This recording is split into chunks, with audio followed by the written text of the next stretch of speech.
All right, we've got another pulling adventure to go on today, so we're going to go try to see if Barry has this truck still. I've talked to him on the phone a little bit. I haven't met him yet, but I've got about 3 hours to go down to Indiana to see Barry, so let's go see if he still has this truck. All right, so today we are with Barry Puskar, and he had a modified pulling truck, Yanmar. So the way I start these out is, so I have this picture of it. Mm-hmm. Do you still have that truck? Yeah, no, sorry. But you want to find it, right? Yes, I would like to find it. It's just historical reasons. Yeah. Yes. Yeah. So tell us how you got into this and all that. And, I used to be in the four-wheel drive, East Coast Four-Wheel Drive Association. I did it for about 10 years. And I was just getting tired of it, and I needed a new hobby. In about 1981-ish, we decided to build, truck pulling was started. I think the first time I ever went to a truck pull, I drove down into Florida, maybe into Gainesville or somewhere, and to witness one. And I come home, and probably late 81, early 82, I started building a pulling truck. You were that hooked already? Yes, I was that hooked. Yeah. And at the time, people were taking stock pickups. I mean, interiors, and they were just putting, of course, in the South, they just putting a nice size engine and doing pulls, and we decided to go completely modified four-wheel driving. Oh. Started with just a bare frame. We had no cab or anything. We just started with frame. It was called Keystone Truck Pullers out of Mount Pleasant, Pennsylvania. A gentleman named Jim Rednick, started the first Keystone Truck Pulling Club, and we got involved with that. Probably 5-6 trucks in the area. At the time, I think the first 4 or 5 trucks had the same style frame. Gary Firmstone's was an identical type frame, and then we pulled with them locally, did very well, but we outgrew it. And then we ran into United States Hot Rod and started, getting involved and then took it to another whole level. That's awesome. So what did you start with? We started actually, it was a truck. You missed a second here. The Music Maker. His last name was Music. He was truck? out of Ohio. It was a 6-foot bed pulling truck. Okay. And he was upgrading, and he sold us a short block and a rear end. And it was just a 1-ton rear that only you can't run with a 1-ton rear. And yeah, it was off of, last name Joe was Mr. Music, and the truck was a blue truck called the Music Maker. Mm-hmm. And he was already pulling in Ohio and NTPA, and he sold us a lot of stuff. And we took that with the engineering designs that we wanted, and we turned into what we call the Yanmar truck. Okay, now how did it get the Yanmar name? Yanmar, for your old timers, Yanmar was either at the same time or a few years before Kubota. Oh, okay. So Yanmar brought over all the tractors under 30 horse. Anything over 30 horse, John Deere handled. Yanmar still put the engines in today. If you run out and look at your diesel engine in your John Deere tractor, it's going to be a Yanmar. Really? Yes. And they were selling the small utility tractors. And they had a local Kohler generator dealer pick the line up, and they were good friends with mine. I did all their state inspection and mechanical work, and they were starting and they needed a way to promote the tractor line. So were you working with them at the time? At the time I was working full-time at Volkswagen. Volkswagen had an assembly plant in New Stanton, Pennsylvania, and I was working there, but I still had my garage business at home, and I'd work in the evenings, maintaining all their equipment, and that's how I became friends with them. And is that where that's what PELCO. PELCO stands for Pennsylvania Lighting Company. They're still in existence today. I still think they have a facility in I think, Irwin, Pennsylvania, and they have one maybe Westfield, West Virginia. But they were, at one time, the largest Kohler generator dealers. Oh, wow. In the area. Now you did Del Rulo was the owner at the time. Oh, okay. Mm-hmm. And you did this in the Pittsburgh area? Latrobe. Latrobe if you're there, Latrobe if you're not there. I was, Arnie Palmer was close by. I went past this golf course every day. And also we had Mr. Rogers. Oh, yeah? They're both, yes, Latrobe, Pennsylvania. Which is what? Probably 60 miles, a little southeast of Pittsburgh. Well, southeast. Southeast. Okay. Yeah. You want to find this truck again, right? Yes, I would like to find it again. What we're going to do is you're going to show us all the modifications you made to this thing so we can try to locate it for you again, right? Yes. So do you remember who you sold it to? No, I sold it to a gentleman who was pulling in the Indiana Truck Pulling Association here in the Midwest, the state of Indiana. And he was around maybe Brazil, Indiana, and he pulled the lower part of Indiana and the surrounding states. And he bought it as an upgrade to a truck that he had. I have pictures of it leaving, but I couldn't see the license plate number on the truck or anything. So it left on a gooseneck trailer, and it was probably 93. Okay. Probably 1993 is when it left my possession here in Lafayette, Indiana. When did you start building it? Started building the truck in probably late 81, mid 81. Maybe June, July of 81. Okay. We finished our last race at Gravel-Rama in September, but we already had the frame underway. So it had been 81. And then, so before that, you were doing four-wheel drive Jeep racing, yes. Did Up that the for hills. about 10 years. Yeah, hill climbs, sand drags. Mud racing too? No mud. Just sand drags. Sand drags, yes. Is there video of that, you think? I have some videos, 8mm probably. Oh, really? Yes. And there's a lot out on the four-wheel drive site. But again, in the early 80s, it wasn't the we didn't have the video. Right. It was all probably, 8 or 9mm film. Yeah. I have some sound film of my Jeep races. Oh, that's cool. Yeah. Then we dabbled in dirt go-karts a little bit too. I didn't as much as my daughter did for me. Okay. Yes. So let's get into the specifics of the truck. So it's what year's the body and the fenders and all that? Yes. The truck itself is, we call it an 82. It was all 1982 brand new sheet metal as far as the fenders, hood, and both bedsides were brand new. Right off a Chevrolet dealer. The cab itself is probably an 81. It was just a cab I picked up at a salvage yard. The frame came from a different salvage yard. And as some of the other pictures you'll see later on, how the fenders are widened, so it would be like the chop and channel of the hot rod days. The fender was cut up and lifted here in the front, then it was moved back, and the opening was probably put 4 inches in the center. Then the hood is, of course, cut for the exhaust and the fuel injection stacks, and it has a nice lip around it. But they're all along with Zeus fasteners. So you can walk up to the truck, 4 or 5 fasteners, take a fender off, take the other fender off. If you need to get at the front, 2 bolts, the whole core support, lift it right off. The truck was meant to be worked on. And then under the grill, so you cut it. Yeah, well, I moved the fender up. So this grill piece would be here. And yes, there probably was a valence panel, but the rules read that no part of the engine could protrude past the grill. So we actually have the grill shaved in the back for the fuel pump. And of course, it's moved as far forward as we can. It was that close. It was that close. Wow. It was that close. Yes. A very good working truck. We finished 3rd in United States Hot Rod in 87. We led the points. We were in 2nd place for a good while, and we fell to 3rd. We missed a couple events, and we fell to 3rd place, but we made the podium. Here he was in the pull-off to determine the winner of the Great Lakes Regional Tractor and Truck Pull-Off inside the Erie Civic Center last year. He also participated indoors in the Baltimore Civic Center over the winner. Indoors also in Landover, Maryland.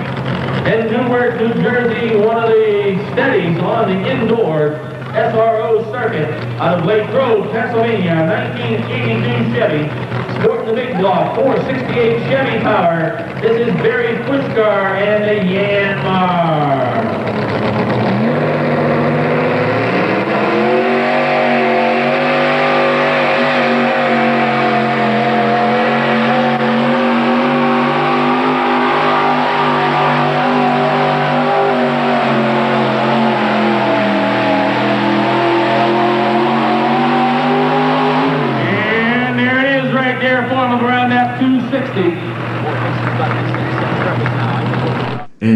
he's already showed me, and we'll show you later, the amount of places that you went in 1 year. In 1 year, we did 32 shows and held full-time jobs, and all the money in the truck, with sponsor money, we worked in the garage in the evenings doing mechanical work for businesses to fund the truck.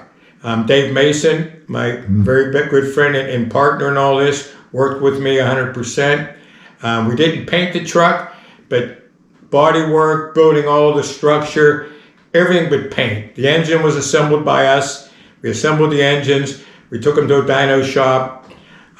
Maintaining the engines, bearings, rings, pistons, cylinder heads, all that was done in our shop. A little brick building in Latrobe, Pennsylvania, maybe a mile and a half from the Latrobe Airport. Yep. So then, what engine did you start with? We started with a 468 cast iron engine that we bought off Ohio, off a fellow truck puller. And after we exploded that, was a little downtime. Then we picked up the Rodak. We picked it up, and it was, I think it was like a 513 cubic inch. Okay. So it would have been the 481 Rodak with a 1/4-inch crank. We ran that for a good while, and I think it was at Madison Square Gardens, and we kicked the rod. We put in a new 1/2-inch crank, went to 572. Oh, wow. And we finished the last 2 years off at a 572. Did it window the block? Yes. It did? Yeah, I had a lot of help. A gentleman by the name of Denny Findish worked at a fantastic machine shop there in town, and the welders welded the block and took care of it for us. That's the neat thing about aluminum, right? You can fix if you. Yes, you that is the best part of going with aluminum. And it's a solid block. It was solid. Yeah. It was solid, so it was. And the liners come out. If you had an issue with scoring a liner, you could press the liners out, new liners. Man. Was it just over RPM that it? No, at the time a lot of guys have a tendency to want to run aluminum connecting rods, and you only get so much run and pulling. I'm not an expert, but we switched over to steel rods, a good Corella solid rod, and they haven't had any problems since then. I knew the newer race cars, 30 runs on these rods, and you got to change. You can't compete. Well, maybe nowadays, but back in the day, it was just too expensive. Yeah. We ran a good steel rod, and we didn't have time to tear it down all. No, not at the pace. And again, we did all free help. Nobody got paid in our team. I mean, I'd cover hotel rooms and eats. It was just I had a love for the sport. It's amazing. You had 40 hours a week, and then we did garage business to make enough money to handle the repairs. Then we'd leave. A lot of times I'd come home from second shift, and the truck would be loaded in the hauler, and I would just take a power nap, jump in the truck, and gone. Man. And the guys would usually come maybe the next day in a chase vehicle, but we always wanted to get the truck on the property, get it a good parking spot, because we're outdoors a lot. Yeah. I mean, we're outdoors in below zero weather. Right. And some fire marshals the first night wouldn't let you in. But once we all got in, then it was hard for him to come around and chase us out. So usually the second night on a 2 or 3 day pool. But like some pools, we would do a Friday night show, a Saturday night show, and a Sunday matinee around 2 o'clock. So we wouldn't leave upstate New York or Hartford, Connecticut, and places sometime till Sunday, 7, 8 o'clock. And running back in another 7 hours or pounding down the interstate home. So you get home 2, 3 in the morning. A lot of times. Then go back and be at work Monday morning. At what time? Well, my partner would go on day shift, so he'd have to be there at 6. Then I would be second shift. I'd start at 3 or 4:30. So you got a little sleep then. Yeah, I would sleep. But he would sleep in the cab. He'd sleep in the bunk while I drove home. Yeah. Then he could get to work in the morning. And you did that for 5 years? We did it for 5 years. Yeah. Did it kill you almost? We were burned out. We were ready to quit. Is that what made you? That was probably one of the biggest reasons. It was just you could find less and less volunteers on a weekend. And it's got to be hard on family life and everything. Monday was rest. Tuesday we would tear it down, and then Wednesday we'd repair the truck. Thursday we'd finish up and load. We always wanted the truck fired up in the shop, shut it down. After we loaded into the back of the Freightliner, and whoever was taking the first drive would just jump in Friday, try to be on the road by 4 or 5 o'clock, or even late at night. I mean, whatever we get get out of the house at Fridays. Did you have kids at the time too? At the time, I was raising 2 kids, Tabitha and Brian. Yes. Wow. Yes. Did they get to go They with did you? some shows. Yeah, Tabitha went with me a lot. Okay. Yeah, my daughter, a lot of guys on the pulling team know my daughter. She's been in a lot of the upstate New York, Connecticut, Hartford places. We used to do the Englishtown Raceway one time. We even did it next to the drag strip. We did a Saturday afternoon event. Yeah, we did a lot of that. That's awesome. It's unbelievable. You can like do that much. No, it was different. It was fun. It was it was a story one time when again we ran with the Bigfoot guys and Dan Patrick with the funny cars, and when they would come out Interstate 70 from Missouri, well they'd jump on the turnpike at New Stanton, Pennsylvania, where the turnpike wouldn't let semis. Oh. But I was licensed as a motorhome, Okay. so I could get on. They would have to run that Route 30, the oldest that historical highway, Lincoln Highway, up over the mountain, clear to Breezewood. Oh, they would. Then I'd see them at the track, and they'd complain a lot, right? Because they were in semis, and I was in what I call a motorhome. Yeah. And there'll be pictures later. I'm sure we'll post some of the motorhome. Do you have anything left of the pulling area, like trucks, parts, or anything like that? Yes. I could find maybe I have a clock, piston made into a clock. Oh, you do? Okay. And I might have some. Couple little things. Yeah, like a shield around the stuff that we made and replaced. Okay. And some of the stuff got thrown in a trash bin, and I still have a lot of that stuff. Oh, really? But the main part of the truck, as I look at it, I don't have much of it. A couple nickel dime pieces. And the other thing is got cab lights on it. Yes, that's another thing that's very rare. Cab lights, and it actually has a new roof on it. We damaged the roof one time in the hauler, but no, it's a great truck. It has a glass windshield. We had plexiglass in, but it was too dark, so it has a factory windshield, and the rest is dark plexiglass. But it's a very unique truck. Works good. It's a leaf spring truck. It has a lot of trick suspension stuff on it. I don't want to go into detail. Yeah. But it's a very unique truck. With the Bears in 4th place, and Boss Bauman with Yellow Fever in 5th place, currently on the track right now. That one out of Lake Road, Pennsylvania, powered by the 468 Chevy Big Block. This is Barry Puskar in Yanmar. This vehicle by 2 weeks from now will be featured in the Big Block Road Act. Power pack.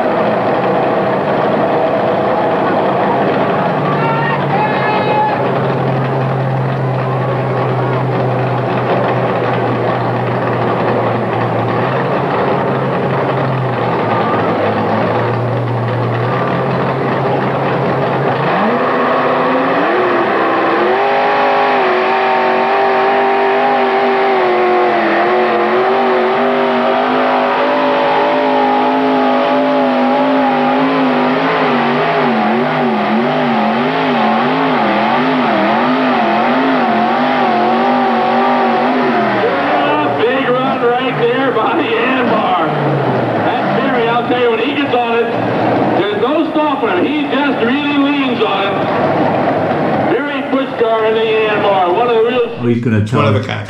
tell us later about the fuel injections Yes, he there's had on it. That's a lot of fuel injection, a lot of suspension tricks, a lot of just homemade machine parts on it. Do you want to get into pulling again now? I would love to get into it. I would like to get back into modified trucks. I think when you're in something as heavy as we were and you get out of it for 10 years, you can see the mistakes you made. And I think a lot of people that are pulling, they're just following, everybody's doing almost the same thing. Now, I haven't been to a pool. I've been following it a lot on YouTube and places. Mm-hmm. But I think there's some changes to be made in the sport. Okay. Yeah, I really do. And I could go into, I could make a large video. It's not only the truck, it's knowing how the gear ratios that's in the sled and understanding the sled that you're going to pull has, and the ground underneath that you're pulling on, you need to study that just as much as your truck. And the sleds are quite a bit different now too. Correct. You know, if you think just backing down the same line that the person in front of you ran, no. You need to really understand the track and the sled. And everybody's sled pulls different. Yeah, that's what you run one gear ratio with, like this back in the day was thumb sled or thumb. Every sled pulls different. Which is weird because was it like the pan size that did that? Well, the pan size, and sometimes for the tractors, under the pan there might be angle iron. What people don't realize, think the pan's flat at the bottom. It's not. Yeah, they have a little scraper plates to stop the big tractors, and so you need to know the sled. What was it like to drive it? Like when you went from the iron block to the aluminum to the road deck, was it like, oh wow, here we go? Yes. Again, back in the day, and I tell this stories kind of, they didn't have computers. So we would use a tape recorder. We'd just get a little tape recorder and I would speak into it on what RPM. We started with a foot clutch, then we went to a crawler glide. But you can feel the engine, the vibration, and everything in the truck. And the truck will tell you when you're having a good pull. You can end a pull and you don't even know what the footage is. The truck will let you know. It's just, you're getting a rhythm. It just starts this harmony of everything working. And it just... They have leveled the track here in Pittsburgh. Time for the heavyweights, the modified truck and tractor pull, and over 40,000 fans witnessing a lot of power here. Well, number 2 truck's Dave Mason. This is the Yanmar truck. Dave Mason, one of the fine young pullers, and let's see how he works out. He's out of Greensburg, Pennsylvania. Runs a 572 cubic inch all aluminum Rodak engine in this truck. Very tough competitor. He's a gentleman that's capable of not only making a full pull, but stretching the lead. Now Dave took a little bit different driving technique as he rolled the slack out of the chain and then got the sled moving and hammered the truck. This may be the way to do it tonight. Now, looks like he may have pulled it a little bit farther than Bob King, who was pulling the stomper, and went 133 feet 8 inches. So that is the margin that he must break at this particular time. Dave Mason and Yanmar. The track thus far has been a little bit soft, Mike. Well, down around the finish line area, as you can see there, the track is a little bit soft. The traction's not what the drivers are used to, not what they're wanting to have. The tire pressure down on the tires, trying to get as much traction as you can gather out of these specially designed tires for truck pulling. 138 feet 6 inches. That's Larry Anzo, the track official, and yes, indeed, Dave Mason has gone beyond Bob King. He now has the lead at 138.6. Bob King went 133.8. Modified truck and tractor pull here in Pittsburgh, Pennsylvania. We will continue with more action after these words. So if you took off and you didn't feel what you wanted to feel... Not the old rules, you could stop in 60 feet. Yeah, it was... Yeah, and I don't know if they still have that. I haven't pulled in a while, but a lot of times we'd stop in the first 60. We ran a 2-speed SCS transmission, so we could always drop a gear or go up a gear, or change the style. A lot of times they wanted to pull you back with the sled. Right. I would stop and say, disconnect me, and maybe I want to try a different lane or different attitude as far as pulling out, so I wanted things to be different. And it clears your mind. A lot of times in the Friday night pulls, you're sitting outside. If they don't let you in the arena, you're coming from 20 degrees snow and the winter fogs up real quick and the block's cold. Right. I would run almost the length of the track many times. Just get some heat in it. Get some heat in the truck, get the truck a little acclimated, get myself, and then back down the track. What was your most memorable moments with this thing? It was probably Madison Square Gardens. Yeah. I mean, even today's politics, and no matter what side you're on, when you go to the gardens, it's just, people don't realize we truck pull, and we actually had mud. We did I think the first year, maybe 84, 85, they actually had mud bogging type stuff in the gardens. Right. You're on the 3rd floor. We're truck pulled in. Back in the day, they were doing a Sesame Street gig on one of the other floors. Really? Yes, at the same time. I mean, the Madison Square Garden without that.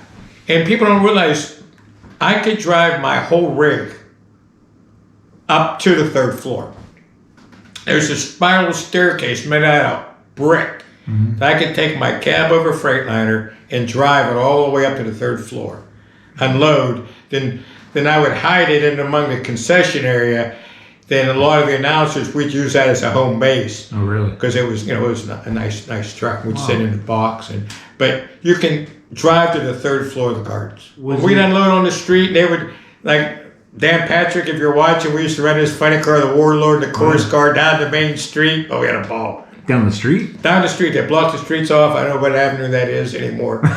Because they made us unload on the street, then drive the stuff into the stadium. Yeah. Then, if you weren't lucky enough to get to early, I could get to early one year, I think I did, and drove all the way out and parked. Then you had to go like city blocks away and park your rigs and hope they were there when the show was over. So they made you unload everything and move your haulers unless you were lucky enough to. In one year, I got to stay up on the 3rd floor the whole time, indoors. But you would drive them down the road to get Oh, yeah, you'd unload because you could be unloading a block away. And they would just block the streets off. You can fire it up, come right down the avenue, go right in the stadium, and drive on up 3 flights on the bricks. So coming down was weird because there's not a lot of brakes on a pulling truck. Right. So down you'd have to like bump the curb a little bit coming down out with 6,500-pound pulling truck with a set of motorcycle brakes on the wheels. Yeah, real small. Yeah, very small. What was your biggest win? We used to go down to Huntington, West Virginia, down at the college town of Huntington, and we would be able to do Huntington, and there was a next town next to it. It was on the schedule. It was Huntington, and we could go down there and do 3 or 4 shows between the 2 college towns, and we could come back with a good payday. So your most money was probably made down in Huntington, West Virginia, or the Gardens, or anywhere where you could get a 3-day pool. If you can do a Friday night, Saturday night to Sunday afternoon matinee, leave out of there with a nice purse.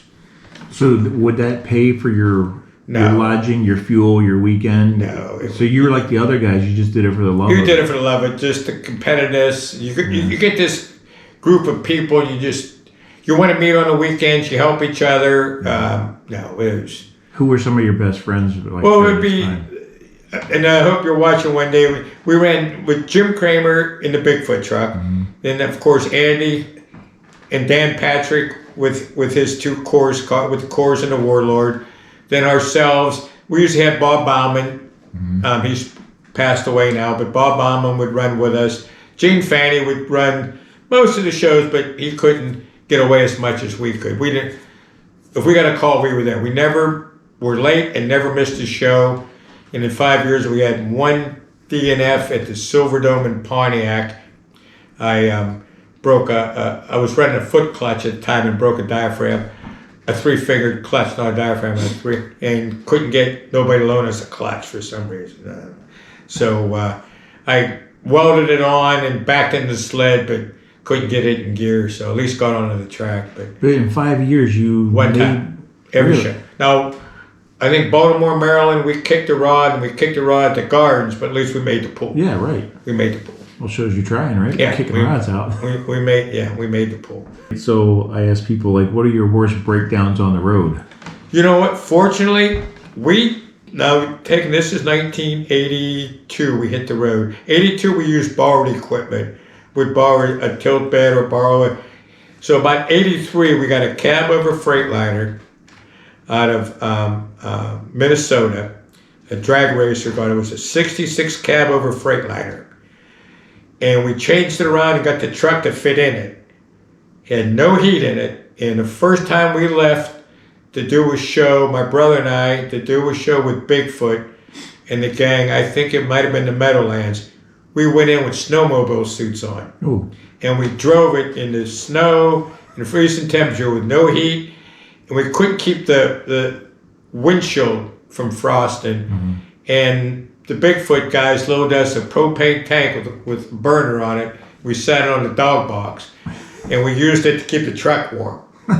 But we never broke down one time ever on the highway. Really? All the miles, I think one year we put 37 some thousand miles on or something, driving that thing, and never had a breakdown ever.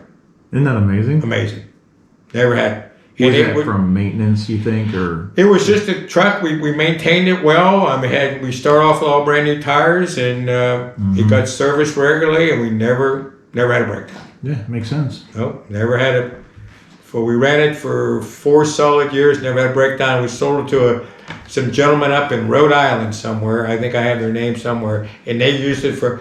Last I heard, it was set behind a warehouse up in Rhode Island. Oh, really? Yeah, just set, baby. And that's that red. It's that red with it's the square box on the back. Yes, it's a '66 Freightliner with a 318 Detroit in it, 5-speed Mack tranny. Did you use that same truck the whole time? The whole time. Okay. Yep. And did that get sold with the? Everything got sold separate. Truck went one way. The rolling chassis went another way. The Rodak went to some drag racers in southern Indiana, and the backup 540 went to a gentleman in Illinois. Everybody just pieced it apart. Okay. Back then, there wasn't no racing. Everything was National Dragster magazine, I think, at the time. Yeah. And advertised parts in there, and it just. Did you have any other pulling trucks besides this? One and done. One and done. Well, got in it, built a brand new, like I say, brand new truck. Used it all we could. Had a ball with it. And you really didn't have to change it that much. No. Well, yes, when we went through maybe a total of 3 engines. Of course, once you build a good engine, this is something maybe a lot of people wouldn't have done. But to make the schedule, and the truck was so durable, I would loan it out to other crew members. And depending on where they were going, I would tell them what gear ratio to run and just take it. And there was probably 3 or 4 times with myself or Dave Mason, we couldn't make the shows, and we let the truck go. Really? And other guys took it, and I tell them, put it in this gear, run this ratio, and just do it and bring it home. Oh, wow. And we had the Rodak, and we went with a Crawler Glide. We went with an SCS 2-speed. We had all billet stuff in the truck, and it was like operating a piece of equipment. It just did its thing and bring it home. That's just awesome. Work. Just feed it. Here to Cincinnati's Riverfront Coliseum to measure power against power. This is the Budweiser United States Hot Rod Association Truck and Tractor Pull. Well, the competition tonight includes 2 classes, starting with the trucks. Modified trucks, they weigh 6,200 pounds. They're one motor. They're naturally aspirated, no cubic inch limitation. It should be a very exciting class. Here we are, Riverfront Coliseum, Cincinnati, Ohio, and the pull-off is on the line right here, 169.5 inches, the mark to beat. As Dave Mason from Latrobe, Pennsylvania, backs up Yanmar. Dave Mason is in the soft drink distributing portion where he makes his living. He makes his enjoyment out of truck pulling. Now this is a 572 cubic inch all aluminum Rodak motor that has carried the Yanmar truck into the pull-off, and a Rodak is an aluminum version of a big block Chevrolet, a very expensive motor. One thing about the boys with the Yanmar truck, they do every bit of it. They paint the truck, they have built the engine, they've done all the work on this truck, so it's going to be a real sense of achievement for these gentlemen tonight. They've qualified for this pull-off, and they've got a very good shot at winning it all. Well, let's see who our winner is, whether it is Dave Mason or whether it's Tim Gilbert. Dave Mason sitting down there with the sled, knowing exactly how far he has to go. He has to better 169 feet, 10.5 inches.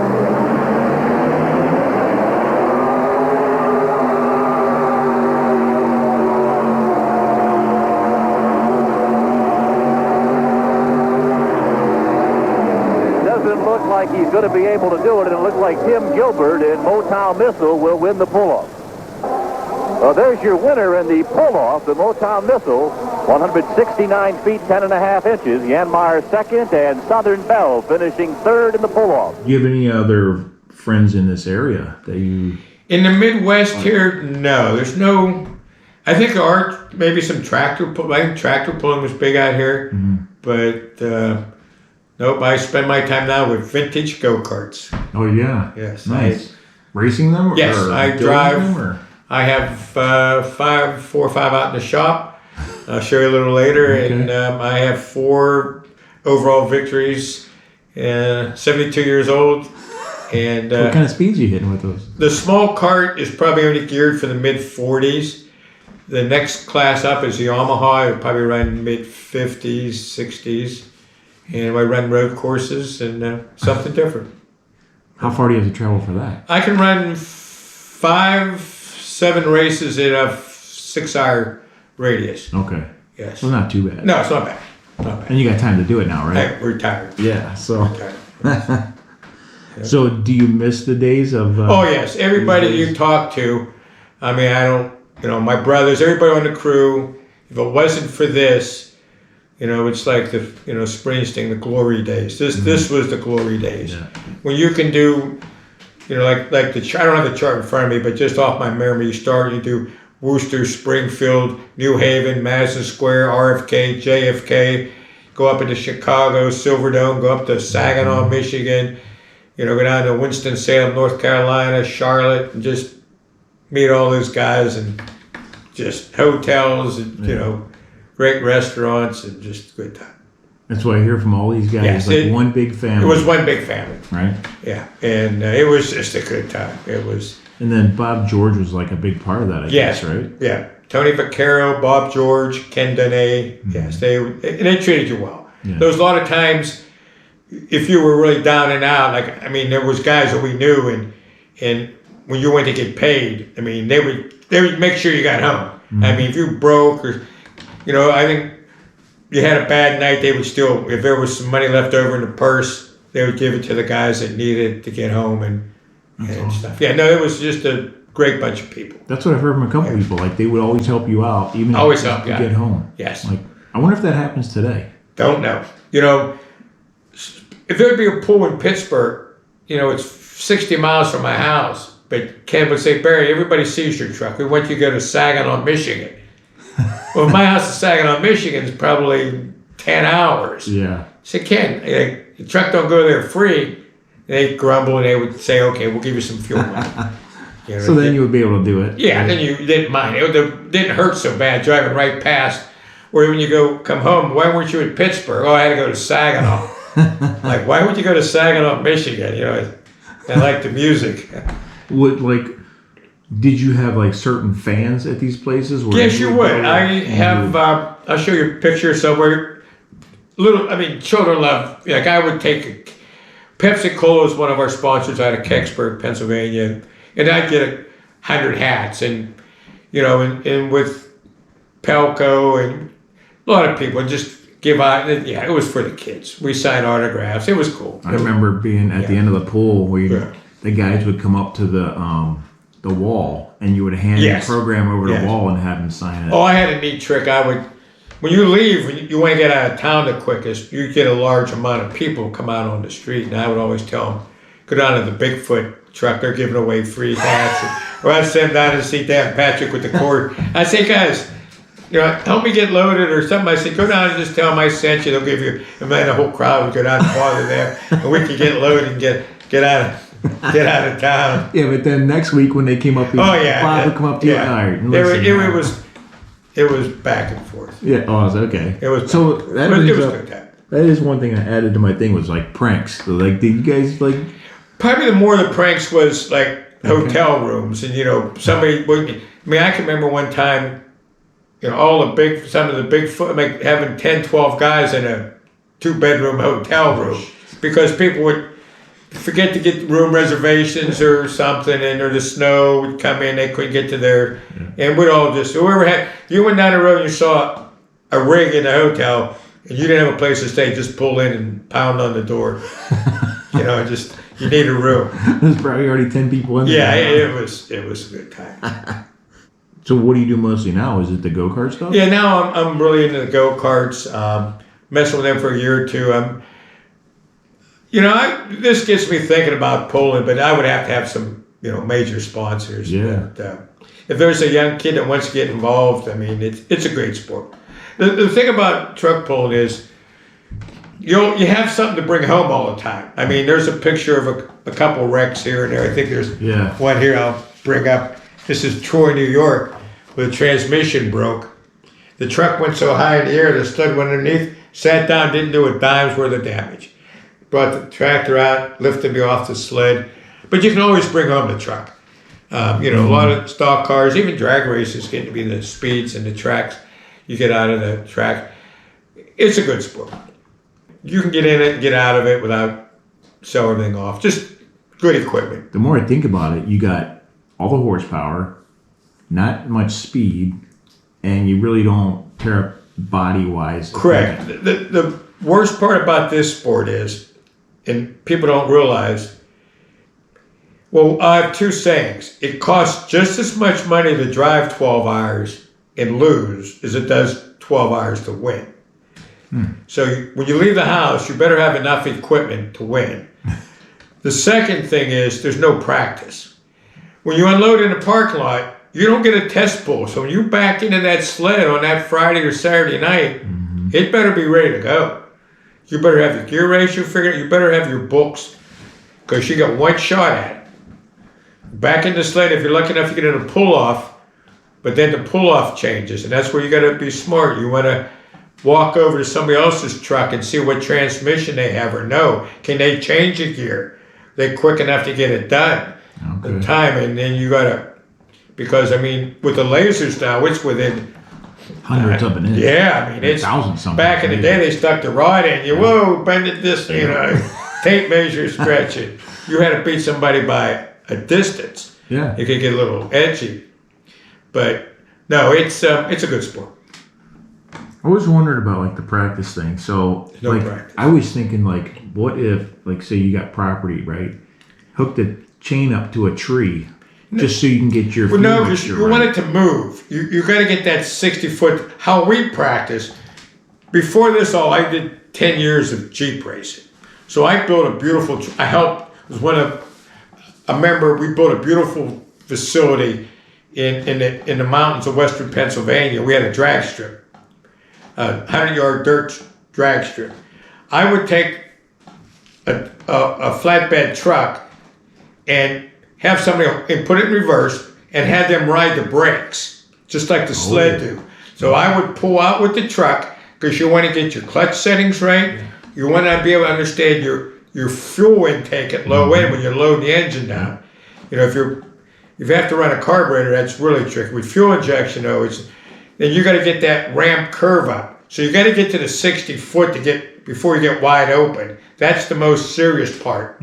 So you can't tie it to a tree because you're just going. So you got to get the truck moving and have the gentleman working in the truck know to start holding the brake down, holding the brake down, holding the brake down, and make your pulling truck work to get it set up right. That makes sense. That'd be a good way to do it. We did it, but the thing is, you're throwing rocks and stones at your buddy's truck. So you got after you bust off his taillights in the back and all that stuff, then you don't do it too many times. That's why you want to go in reverse. Don't go forward because the headlights in the front grille. Put the truck in reverse. You got the bed. If it's a tilt bed, but that's how we practiced. Yeah, that makes sense. Yeah, we didn't. We practiced some to get the fuel injection right. There's so much. I mean, I could write a book on things to do with fuel injections, and I started with the tunnel ram with a bug catcher on. Then I went to a Enderley setup and Hillborn, and fuel injections. There's so much I could get into. Would you rather run indoors or outdoors? I prefer indoors because it's a little trickier. Outdoors is almost like quarter-mile racing. The horsepower really shows up outdoors. At 300 foot, the sled's launched, you can make it up on the last half of the track. Indoors is a lot shorter, and you got to get it right quicker. I went outdoors. I pulled enough outdoors. You need more motor outdoors. So really whatever you're set up for, that's what, if you're set up for what, most of them are about 180 feet indoors? Yes. Something like that? Yeah, if you're out, I'd love to campaign for a point system outdoors. I ran outdoors just for, some pocket money and stuff between indoor stuff. But I never got to run a full season outdoors. It would take a different, the Yanmar truck, the way it's set up, wouldn't be a really good outdoor truck. It's just because of the length, right? No, the front suspension. Oh, front suspension. Front suspension. Does it make a difference going that extra 100 feet, like with gearing? Well, the gearing's easy to change. Is the tire tread versus the final gear drive, and the springs that you want to run into shocks and stuff that you run. It's more. You have to be more delicate on top end outdoors. You got to make sure the front tires have to do something. There's so much more to it than what we see on TV. Correct. Because you just see somebody going down the track and it's like 10 seconds, they're done. Man. But there's so much more to it. It's like... Well, you want to watch this between the one that wins and the one that just goes down the track and see the difference in the... sometimes they'll show the statistics at the end, and so-and-so went, 300 foot, next one's 280 or, two... Yeah. And then you'll see the trucks. What's making the difference of the trucks that are winning to the trucks that are middle of the pack?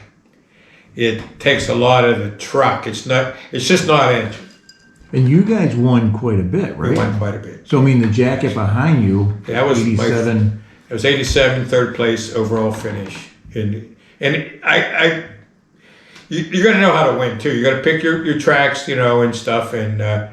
But no, it was a good finish. We finished the year before, just right out of the points, probably 4th or 5th. They like to mix the trucks up. So like times they would tell me, Barry, I don't want you running in Pittsburgh. I want you to go to Saginaw. So they'd mix it up a little bit sometimes. That's why I'm saying you have to be smart. If you hear them say we need a truck in a certain area and you knew the track, and your truck worked good. It's just like a lot of race cars, they work better in certain tracks. Yeah, that makes sense. A lot of places use the same dirt year after year. Like you never want to use, like Pittsburgh was the worst dirt because they did demolition derbies or they crush a bunch of cars. Well, they use that dirt over, God, you're running over like pieces of glass and chrome metal and stuff. Then you get upstate New York, you look at the weather forecast and it's froze. They're bringing moisture in. Well, then they got to go chase it with lime. And it turns into concrete almost, right? Almost, yeah. So you have to know your tracks, but it's just part of anything. You got to know the whole business. Just can't build a truck and go truck. Did you have different tires on the rig? Yes, for different tracks. I'd go down south to Winston-Salem, North Carolina, or Charlotte, or sandy. Yeah, it's sandy stuff. You need completely different tires. Do you still attend any of the pools now? No, I haven't. It's an addiction. If I stay away from it, it's like I didn't go to the PRI show. That's, what's funny is like you're the third guy that's told me that. It's like somebody just told this me, right here. If somebody pulling the driveway and want to get involved in truck pull again, it probably. I haven't dug some of this stuff out in 20 years probably. It's an addiction. It's an addiction. Yeah. Are you on any social media that people can see you or no, get a hold of you? I'm not. In fact, I'm just now to survive in go-karting, to find the parts in go-karts, I had to get on social media. Mm-hmm. Then I met some people in the Jeep race and stuff. Mm-hmm. Then I have been throwing some stuff out in the truck pulling sites where I met yourself, mm-hmm. Rob. I throw a picture out once in a while, and I see some of the guys that, It's kind of fun to get on there and see. Oh, it is. It's like... See some of your old buddies again. The name, Bob Zundo, I heard he still has the dragster, people didn't realize he built a space shuttle. Yeah. I don't know if he still has it. When truck pulling took off, and I'll give some credit to the Keystone Truck Pulling Association. There was probably 6 of the nicest trucks in a 70-mile radius of my house. And 70 being Bob Bauman, the furthest. Mm-hmm. Gene Fanny, mm-hmm. Gary Firmstone. The Bear truck. Yeah, that was the Bear truck. The Stomper guy. Bob King at a tire shop. Mm-hmm. Stomper, Gene Fanny would go on AWOL. And our truck. Rice Burner. Well, Rice Burner, but he was in 2-wheel drive, but still, he was there. And Bauman was maybe 65 miles away. Jeannie was like 10 miles. Mm-hmm. Gary Firmstone was 15. It was just like, we had three major half-mile stock car tracks closer, but everybody they want to get into stock cars. We wanted to do something different, and truck pulling was just perfect thing at the time. Perfect thing. It's funny how there's so many like in that area, the Pittsburgh area. It just seems like it's flooded with these guys in the '80s. Yes. Oh, and then I forgot about Iron City boys down at Ken. Yeah, Lex. Yeah. Kamisi and his truck. I forgot about him. He was a ball to pull. He still has it. He was good time. And again, I can remember pulling with his black dolly, exhaust leaking. Jeez, coming out of the pool. What are some of the funniest stories like you? I don't want to get into that, people. There is some hilarious. Something happened to you, like it was just like, or probably the schedule was so bad that we showed up for truck pool like a week early. I mean, you get the dates mixed up. Or I leave my house. I would, we had pay phones and there was no cell phones. Right. So I would go to the Pennsylvania Turnpike and have to call back and ask my wife where I was going. I didn't go east or west because I'd just wake up, jump in the truck, and I didn't understand the schedule. I'd have to call back home and what time, where they're going, and find out where the show's at and stuff. How did they get a hold of you for a schedule? Was it set at the beginning? You did phone calls during the week. Where you're going next? Where you're going next? You try to get it in stone, and the weather was bad. You just went because promoter was smart. He wouldn't answer the phone. They'd say, "Show's on," and we'd just be there. And Turnpike closed. You took alternative routes. We're down in West Virginia, and they said we got rooms with no heat and rooms with you can't shut the heat off. What's your pick? Well, they said give us ones with no heat, because we can wear enough clothes. But just some of the hotels. And another thing we used to do a lot is pull into town at I don't know, let's say 9 o'clock on a Friday morning after driving all night, and try to check in, sleep 3 hours, go to the arena, unload, get everything set up, come back, and shower, get cleaned up, do the show, come back and sleep, and leave and go to another town and use the hotel like that all. Yeah. It's like a hub almost. Yeah, almost, yeah. Back and forth. Or some guys you tell some crew to stay at the hotel. Stay at the event till you get unloaded. We'll go back and sleep. Because if you got 5 guys in a hotel room, so we'd work in shifts. Wow. Yeah. On an 85 mile an hour boat. That was yours? No, I just the engines. That's me there. Then after I did the engines on this one, then I bought, this is mine here. This is a 20 cent. This is an 01. We were running them poker runs. Oh, yeah. Different places. Oh, yeah. I've seen them on YouTube. Oh, that's big money. He's giving me these two. Yeah. This one, I gotta send back to him. Yeah, that's awesome. No, next time I see you, we'll get them. Yeah. Let's see if I die off and you got a them. couple of times, so you're right up the highway. Oh, here we go. There's a picture of me. It's Pittsburgh in '88 signing autographs. Nice. I knew I had a picture somewhere of me signing. Pepsi-Cola hats and golf shirts. Yeah. New project under construction. Yep. I was going to build a 2-wheeler or a monster truck. I was going to ask you, what's coming next? It was coming. I had everybody behind me except this was 1989, and I was already working out here. Time to be done. Yeah, it was time. No, I needed to worry about retirement and making some money. Well, could you imagine if you started up a whole nother truck? Like, you would have just kept going. Oh, no, it would have been. But see, I would have, let's just say, I would have fair gas, stock car racing. Here, put the ring on. You say you're. Oh, you put the ring on. Let's see. Yeah, let's get this. I don't wear wedding. I've worn this ring more than. This ring was actually lost for almost a year. My son snuck it off to school and he put it here. What? This little watch pocket. And he come home and forgot it. We washed whole year. And finally one time my wife was found the ring. So almost a year it was lost. I put it on this way, I guess. Yeah, it fits. There you go. Yeah. This is before the truck ever pulled in. This was just a display picture in the hillside of Pennsylvania. Mm-hmm. This is in Toronto, Canada, where the Blue Jays. This was at their famous. I think they tore this stadium down, And I'm not sure what stadium this was How in. big that is, that stadium. Oh, look at the people. But this had the bug catcher on. Oh, okay. So that means this was an early picture. Plus, see how high the front end is? This is before I reworked the suspension to come up. I noticed it was pulling too high in the front. The front needs to settle down on the truck. When you get out to 60 foot, if your front's not coming down, that means the front wheels aren't working hard enough. Yeah. So this is like, That's the first, probably the first picture ever taken of the truck. First photo shoot. We hauled it up on top of one of the mountains in the farmer's fields beyond my house. Then this is it in the making. oh, nice. So this is what I said to you about the fender. And we can peel this back.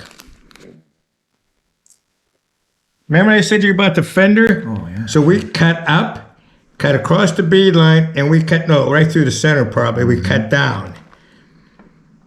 Then we moved that all back. This is great. Then we took the piece here and we stuck it up in here. See, then this was cut off. Right. I know that's shorter. Yeah. Now we didn't use these engine mounts. These were sad. They didn't work out right. But this was a Doug Nash. We only ran once or twice and we scrapped that. But this was the brake system that we used. Okay. That's one of the first blocks. Rodak. Is that? Yeah, that's the Rodak. Yeah, it's a picture of the Rodak slid in there. Did you start with a Rodak? No, we started with just a iron block 468, and we exploded at Madison Square Garden. And this has not been peeled off in 30, 40 years. Hopefully you don't take the pictures with it. I don't know. Yeah. Yeah, this is my shop, and this is just Now, where was it? in Latrobe. Just right next to Latrobe Airport, maybe 2 miles from the airport, Latrobe Airport. That's the airport. Trumpy just has his had his last. He was up there doing a big thing at the airport in one of his rallies. He doesn't really have to do that much now, does he? No, No, is it cut? no, just the fenders. That was a used cab. The back is all new sheet metal on the front. See, the original color of it was going to be that, but it was too dark. The orange was a highway truck. Oh, And this red was too red, so we switched it to that red. See the difference? But we never repainted the firewall. So when I first went, I said, let's shoot the firewall to see what color we wanted. And I said, it's too red. This is Porsche red. Mars red from Porsche. Was that the color of the Yanmar tractors? They were lighter. You'll see that one picture from Canada. Yeah, that was lighter, more closer to the Yanmar tractors. So yeah, this is just all of this stuff. This is how the rear end was built.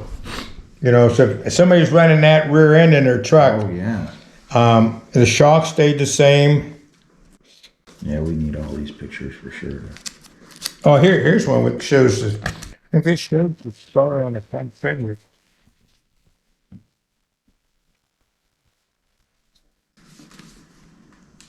Is that? Yeah, it's after it's welded. Yeah, see how far it's moved back? Yeah. You can see that's what I was telling you. Yeah. So this would be a good picture where we cut. Was that for tire clearance? Yeah, just for tire clearance. A lot of guys are cutting them off at an angle, leaving straight edges, and that's not me. That's not the kind of work I do. But it still looks like I know it does. it's really nice. Oh yeah, we kept the original flare. So did you take that flare? Yeah, and put it back up and recreated it. Oh yeah, so we took that fender, and that's the finished product before we start sanding it. That's how far back we moved it. And it looks perfect. Yeah, you can't tell. Oh, I can't tell. It's a beautiful fender. That's what I mean. Even if I could find the truck, just take then the fender's wrong with Zeus fasteners. You'll see later on. But you want this thing back? What? Or the truck? Yeah, no, I like Or if at I least get to the whole see it truck. again, or- No, if I can buy it back, I'm going to put it in one of these mounds, and I'm going to fill it with flour. If the body's real bad, I'll use it for a yard art if I have to. If it's right. Well, that's probably a good one right there of like when it's done. Is it? Yeah, I think it is. Let's pull this around. Let me get it up. I'll put these all back in and stuff. Oh, the hood's not cut on this one. Is it done? Yeah, I think the scar is there. Yeah, it's done. Yeah, that one's done.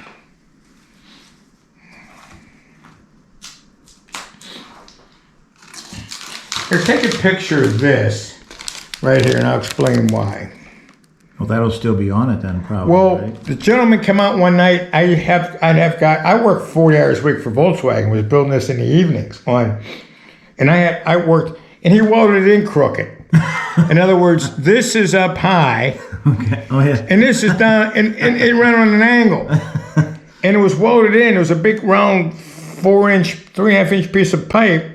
Well, it's just mainly like a cross member. It's just a cross member, but it welded in crooked. Yeah. But you're the only one that's gonna know it, right? Yeah, but if somebody found it, it'd be one of the signs of a truck frame. And it was. Between the rear stuff that I showed you here, these, if you find something like this, and you get around the front of the truck and look at this is welded in crooked, it's a dead giveaway on whose truck it is. So this would be the hitch in the back. Oh, okay. And what? Yes. In the transfer case, the way it was put in. So these are just techniques that I stumbled across the truck. I would know it's mine. Because so many people say, what if it's painted purple? I said, guys, I'll know my own truck. Yep. Especially when you built it. Yeah. So then I wanted it lighter. But that's, with the hood cut, that's a very, very unique hood. And was there anything cut? There's a lip the whole way around. The hood's cut. Oh, that's right, where the cutout was. Yeah, then we put a 1-inch flat plate the whole way around the hood.